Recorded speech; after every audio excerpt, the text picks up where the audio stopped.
गया बाबा तो गयो, बाबा तो गयो कहाँ? मठ में गयो। बौखलाहट है ये, हार की बौखलाहट है। मैंने गलती क्या करी? जब अगर हम ही ने वोट दें तो हम देशद्रोही, और इन्हें वोट ना दे तो गद्दार, तो फिर ये गद्दार है, ये बुलडोजर। अब चलेगा तो बीजेपी वालों के चलेगा, ध्यान रख लेना।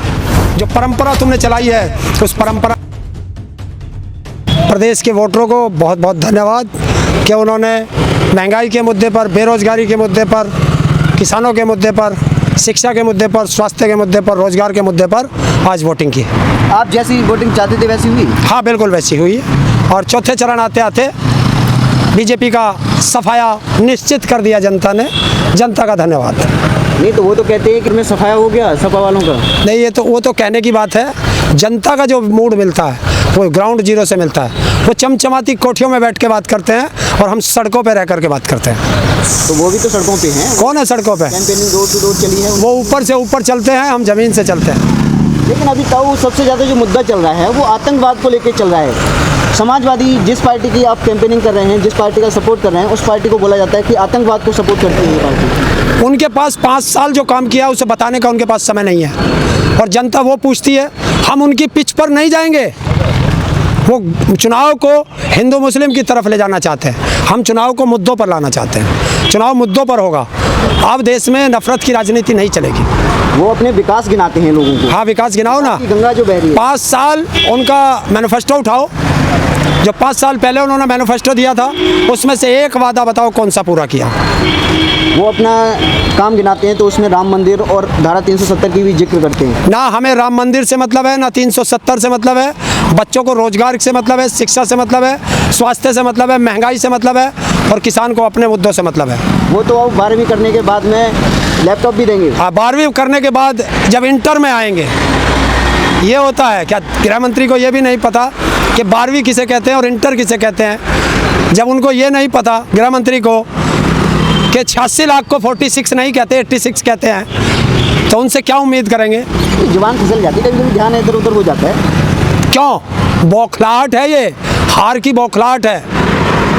वो तो कहते हैं कि सफाइयों का सफाया हो रहा है प्रदेश में। हाँ बिल्कुल, बीजेपी का सफाया हो रहा है प्रदेश से, और जनता कर रही है। जनता का एक ही कहना है कि हमने इनको गांव में नहीं घुसने दिया और अब इनको विधानसभा नहीं जाने देंगे। ये जनता का कहना है। वो देश हित और राष्ट्र हित को लेके आते हैं, बार बार जिक्र करते हैं कि जो समझदार व्यक्ति है, जो देश हित की सोचता है, वो बीजेपी को वोट देगा और बीजेपी के साथ खड़ा हुआ है। अच्छा, वो कहेंगे तो हम राष्ट्रद्रोही हो जाएंगे, वो कहेंगे तो हम देशभक्त हो जाएंगे। मतलब वो सर्टिफिकेट बांटने वाले लोग हैं। वो बांटेंगे सर्टिफिकेट हमारे लिए, जो पहले से देश के साथ गद्दारी करते आए। उन्होंने किया नहीं था 1947 से पहले, वो अंग्रेजों के साथ खड़े थे, तो वो देशद्रोही था। वो तो अभी बार बार जिक्र करते हैं भ्रष्टाचार हुआ और आतंकवाद हुआ, उस सब को बढ़ावा देने के लिए ये पार्टियां हैं, समाजवादी भी या फिर अन्य जो भी पार्टियां हैं, ये सब बढ़ावा देती हैं इस चीज़ को लेकर। भ्रष्टाचार किसने किया? आपने देखा कोरोना काल में 800 रुपये का वो थर्मामीटर, 18,000 का, ये सब चीज़, जो दवाइयाँ नहीं मिली, ऑक्सीजन नहीं मिली, और रहा सुरक्षा का। तो जब देश के किसानों पर गृह राज्य मंत्री का बेटा ट्रैक्टर चढ़ा के उनकी हत्या करता है, और अब वो जेल से बाहर आता है, ट्रैक्टर का वो कार चढ़ा के हत्या करता है, और जेल से वो बाहर है, किसान अंदर है, और उस हत्यारे को Z+ सुरक्षा दे रहे हैं। ये है कानून व्यवस्था। हत्यारा जेल से बाहर और निर्दोष लोग जेल के अंदर, इसे कहते हैं। तो Z+ सुरक्षा तो राम रहीम को भी दे दी गई है। हाँ, तो क्यों? तो और जो लोग बचाना हर किसी, मतलब सरकार का अधिकार है कि हर व्यक्ति की जान की सुरक्षा करे। तो वो जो किसानों के ऊपर गाड़ी चढ़ाई है, और किसने चढ़ाई? सरकार के गृह राज्य मंत्री के बेटे ने। इससे बड़ा अपराध और क्या होगा? और वो जो किसान जेल के अंदर हैं और जो उसके अंदर गवाह हैं, उन गवाहों की क्या सुरक्षा की है सरकार ने? वो तो कहते हैं हम किसानों के साथ खड़े हैं, किसान जो चाहते थे वो तो किसानों को दे दिया। क्या किया किसानों का? MSP पे गारंटी के कानून की मांग की थी। इन्होंने कमेटी की बात की, हमने कमेटी पे बात रखी, उससे भी वादा खिलाफी कर गए। जो किसानों पर इस आंदोलन के दौरान 55,000 के करीब मुकदमे लगे, वो वापस नहीं हुए। जो किसानों को ऊपर लाठियाँ बरसी, उसका क्या होगा? जो किसान 700 से ज़्यादा शहीद हुए, उनके मुआवजे की बात हुई थी, उस पर क्या हुआ? अरे सरकार एक मुद्दे पर तो सामने आए। वो तो अभी चुनाव चल रहे हैं ना, है? चुनाव चल रहे हैं। चुनाव ये स्टेट का मामला, चुनाव में बिजी है, ये स्टेट का मामला नहीं है। तो मोदी जी भी तो कैंपेनिंग कर रहे हैं। तो मोदी जी को ये Z+ सुरक्षा देने की क्या आवश्यकता पड़ गई थी? ये चुनाव में नहीं था क्या? ये चुनाव से बाहर था।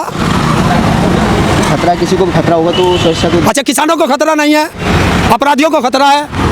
तो आपको चाहिए क्या सुरक्षा? अरे मुझे नहीं चाहिए। उन्हें जो अभी एक बाहर निकला है जिसे Z+ की सुरक्षा दे दी किसानों के हत्यारे को, ये सारे गवाहों को धमकाएगा, तोड़ देगा, मरवा देगा, उसकी कौन सुरक्षा करेगा? कौन जिम्मेदार होगा उसका?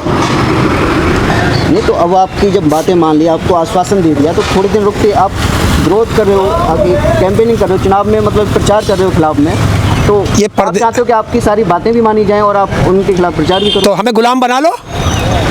गुलाम बनाओगे हमें? हम गुलामियत करें? गुलाम रहें तो अच्छे, और सत्ता से सवाल करें तो देशद्रोही। ये किसने वो दिया है भाई ना सर्टिफिकेट? नहीं, आप जगह जगह घूम रहे हो। क्यों? घूमने पे पाबंदी लगती है, पासपोर्ट लगता है। विदेश में घूम रहा हूँ, प्रदेश में घूमना कोई गुनाह है क्या? आप एक और बात बोलते हो कि जो आप जिसका जिक्र करते हो, जिस पार्टी का, उसको वोट देंगे तो देशद्रोही है। मैंने कहा है, जो किसानों को भूल जाएगा वो गद्दार होगा, जो किसानों की हत्या को भूल जाएगा वो गद्दार होगा, और जो बीजेपी को वोट देगा वो गद्दार होगा। मैंने गलती क्या करी? जब अगर हम इन्हें वोट दें तो हम देशद्रोही, और इन्हें वोट ना दें तो गद्दार। तो फिर ये गद्दार है? ये कहें तो ठीक और मैं कहूँ तो गलत। मतलब फिर वही बात आती है, हमारा कुत्ता कुत्ता, इनका कुत्ता टॉमी। ये हम होने नहीं देंगे। नहीं, वोट देना तो हर किसी का अधिकार है, कहीं भी दे। तो वो हमें क्यों कहते हैं देशद्रोही? कैसे हो गया? तो फिर मेरे घूमने पे कौन सी पाबंदी लगा रहे हो तुम लोग? मेरे घूमने पे पाबंदी क्यों लग रही कहाँ है आपकी? आप ही तो पूछ रहे हो कि बीजेपी के खिलाफ जा रहे हो। नहीं, आपकी मांगे मान ली इस वजह से हैं? आपसे जब समझौता हो गया। क्या जो समझौता हो, समझौते पे वादा खिलाफी कर गए। MSP पे गारंटी के कानून की कमेटी क्यों नहीं बनी जब समय सीमा समाप्त हो चुकी है? तभी तो हम निकले। आप क्या चाहते थे कि जब ही बन जाना चाहिए था? बनना चाहिए था। आंदोलन खत्म कराया था उन्होंने हमारा आंदोलन इसी बात पे। आंदोलन की जो शर्तें थी क्यों नहीं मानी? तो जब नहीं मानेंगे तो विरोध करेंगे और खदेड़ा करेंगे, और इतना बड़ा खदेड़ा करेंगे कि पश्चिम से खदेड़ा करते आ रहे हैं। आज चौथे चरण तक खदेड़ा कर दिया, 5वां, 6ठा, 7वां, बिल्कुल प्रदेश से बाहर तक खदेड़ के छोड़ के आएंगे, और बाबा जी को मठ में छोड़ के आना ये हमने ठान लिया है। नहीं, आप कह रहे हो, बार बार कहते हो कि बाबा जी को मठ में भेजना है, बाबा जी को मठ में भेजना है। ऐसे क्या मतलब आपको, आपकी लड़ाई कभी कहते हो कि सेंट्रल गवर्नमेंट से है, फिर यूपी में इस तरह का विरोध? भैया, हमारे खाद के कट्टे में 5 किलो की चोरी किसने की है? यूपी सरकार ने की है। हमारे पास बिजली के बिल सबसे महंगे हैं, किसने किए हैं? उत्तर प्रदेश सरकार ने किए हैं। अब तो आधा करने का 70 लाख। आधे से क्या हो रहा? तो इसका मतलब ये तो मान गई सरकार कि 5 साल तक हमने आपको लूटा। ये तो मान गए। जो आपका मैनिफेस्टो था वो तो लागू करते।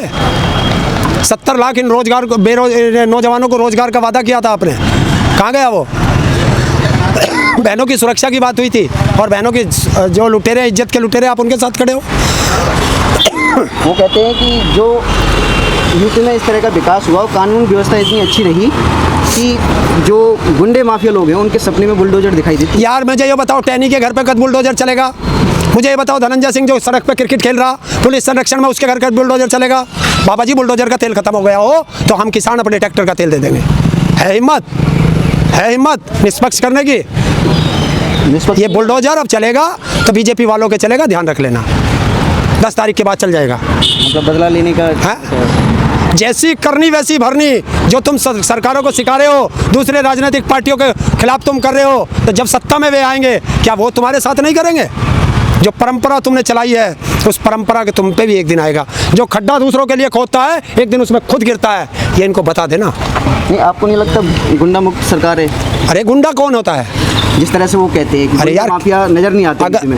नजर नहीं आते। अरे गुंडे माफिया तो पुलिस संरक्षण में क्रिकेट खेलते हुए मिल जाएंगे आपको। भूल गए धनंजय सिंह को? गुंडे माफियाओं को जो किसानों पे सरेआम गाड़ी के उनकी हत्या करता है, आप उसे Z+ सुरक्षा दे रहे हो? दिया टैनी के बेटे को? नहीं दिए। पत्रकार महोदय तुम ही बता दो। चौथा चरण है, आज वोटिंग हो गई यहाँ पर। हाँ, कैसा माहौल है? गया बाबा तो गयो, बाबा तो गयो, कहाँ? मठ में गयो, और कहाँ जाएंगे? 200 के करीब पहुंच चुकी है समाजवादी गठबंधन।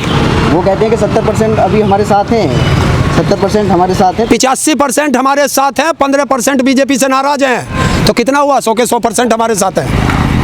मतलब मानोगे नहीं आप?